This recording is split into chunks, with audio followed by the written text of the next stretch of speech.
اعوذ باللہ من الشیطان الرجیم بسم اللہ الرحمن الرحیم ربنا وبعث فیہم رسولا منہم، اور اے ہمارے پروردگار ہماری اس نسل میں، اب چونکہ ہماری نسل مراد ہے بنی اسماعیل، بنی اسرائیل اسماعیل کی نسل میں سے تو نہیں ہے نا، یہاں دونوں کی نسل سے مراد ہے تو وہ بنی اسماعیل، ہماری اس نسل میں اٹھائی ہو ایک رسول انہی میں سے، باہر کا نہ ہو، کوئی مغایرت کا اجنبیت کا پردہ حائل نہ ہو، وہ کیا کرے؟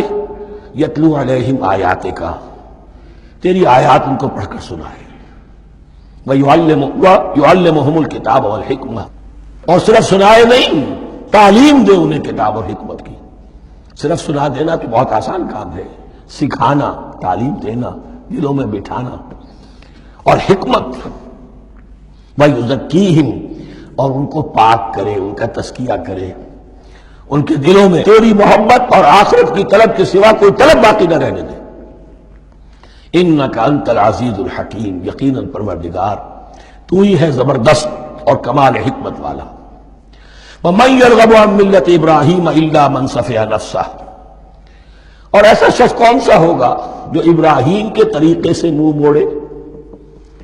یہ رغبت کا لفظ عربی زبان میں دونوں طرف جاتا ہے، رغبہ الی، کسی شے کی طرف رغبت ہونا، محبت ہونا، میلان ہونا، اور رغبہ عن، کسی شے سے متنفر ہونا، کسی شے سے ابا کرنا، اس کو چھوڑ دینا۔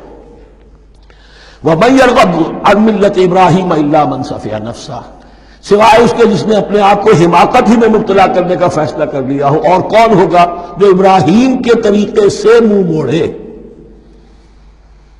وَلَقَدِ اصْطَفَيْنَاهُ فِي الدُّنْيَا، اور ہم نے تو اسے دنیا میں بھی پسند کر لیا تھا، چن لیا تھا، وَإِنَّهُ فِي الْآخِرَةِ لَمِنَ الصَّالِحِينَ، اور یقیناً آخرت میں بھی وہ ہمارے صالح بندوں میں سے ہوں گے۔ اِذْ قَالَ لَهُ رَبُّهُ أَسْلِمْ قَالَ أَسْلَمْتُ لِرَبِّ الْعَالَمِينَ، جب کہا اس سے اس کے پروردگار نے کہ مانو میرا حکم،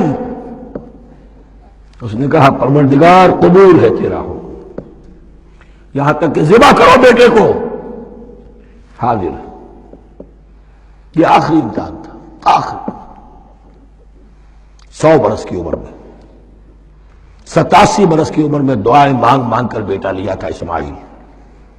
حضرت سارہ کے ہاں کوئی اولاد نہیں ہوئی تھی، اب وہ 13 برس کا تھا، بازو بن گیا تھا، اور اس وقت ذبح کرنے کا حکم آیا۔ جب بھی کہا ہم نے مانو ہمارا حکم، قال اسلمت لرب العالمین، اللہ تعالی ہمیں بھی توفیق دے کہ اس کی پیروی کرے۔ وَوَصَّىٰ بِهَا إِبْرَاهِيمُ وَبَنِيهِ وَيَعْقُوبُ، اور اسی کی وصیت کی تھی ابراہیم نے بھی اپنے بیٹوں کو اور یعقوب نے بھی۔ یا بنی، وہ کیا تھی نصیحت؟ ہے میرے بیٹو، ان اللہ اصطفیٰ لکم الدین، دیکھو اللہ نے تمہارے لیے دین کو پسند فرما لیا ہے۔ کون سا دین؟ فلا تموتن الا وانتم مسلمون، اور دیکھنا موت نہ آنے پائے مگر فرما برداری کی حالت میں۔ یہی بات آئے گی سورہ آل عمران میں مسلمانوں سے خطاب کر کے، یا ایھا الذین آمنوا اتقوا اللہ حق تقاتہ ولا تموتن الا وانتم مسلمون، اور ان الدین عند اللہ الاسلام ومن یبتغ غیر الاسلام دینا فلن یقبل منہ۔ ام کنتم شہداء اذ حضر یعقوب الموت، کیا تم اس وقت موجود تھے جب یعقوب کی موت کا وقت آیا؟ جب آدم کی یعقوب پر موت، یہ لفظی ترجمہ ہوگا، اذ حضر یعقوب الموت اذ قال لبنیہ ما تعبدون من بعدی، حضرت یعقوب نے اپنے سارے بیٹوں کو جمع کیا، 12 کے 12، اور مصر میں پہنچ چکے تھے یہ حضرت یوسف علیہ السلام کے ذریعے سے، جو سورہ یوسف میں ساری کہانی آئے گی، وہاں انتقال ہوا۔ تو انہوں نے اپنے بیٹوں کو جمع کیا، اذ قال لبنیہ ما تعبدون من بعدی، میرے بعد تم کس کی پوجا کرو گے، کس کی پرستش کرو گے؟ یہ بات نہیں تھی کہ انہیں معلوم نہیں تھا، لیکن یہ کہ ایک میثاق، قول و قرار اور پختہ کرنے کے لیے۔ قالوا نعبد الہک و الہ آبائک ابراہیم و اسماعیل و اسحاق، انہوں نے کہا کہ ہم پوجیں گے، بندگی کریں گے، پرستش کریں گے آپ کے معبود کی اور آپ کے آبا ابراہیم، اسماعیل اور اسحاق کے معبود کی، اور یہ کوئی مختلف معبود نہیں ہے، الہ واحدہ، وہ تو ایک ہی الہ ہے۔ وَنَحْنُ لَهُ مُسْلِمُونَ، ہم اس کے لیے، اس کے سامنے سر جھکاتے ہیں۔ اسی کی فرما برداری کا اقرار کرتے ہیں۔ تلک امت قد خلت، یہ آیت 2 مرتبہ آئے گی اسی رکوع میں۔ یہ ایک گروہ تھا انسانوں کا جو گزر گیا، ابراہیم، اسماعیل، اسحاق، یعقوب، ان کی اولاد قد خلت، وہ گزر گئے۔ لہا ما کسبت ولکم ما کسبتم، ان کے لیے تھا جو انہوں نے کمایا اور تمہارے لیے ہوگا جو تم کماؤ گے۔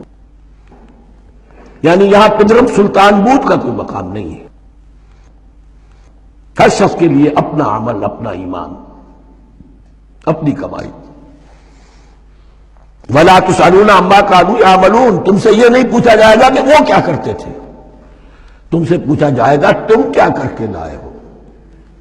تو راچے ہیں پدرم سلطان بود، تو راچے ہیں، تم کیا ہو بھائی، تم اپنی بات کرو، باپ تمہارا سلطان تھا ہوگا۔ صدق اللہ العظیم۔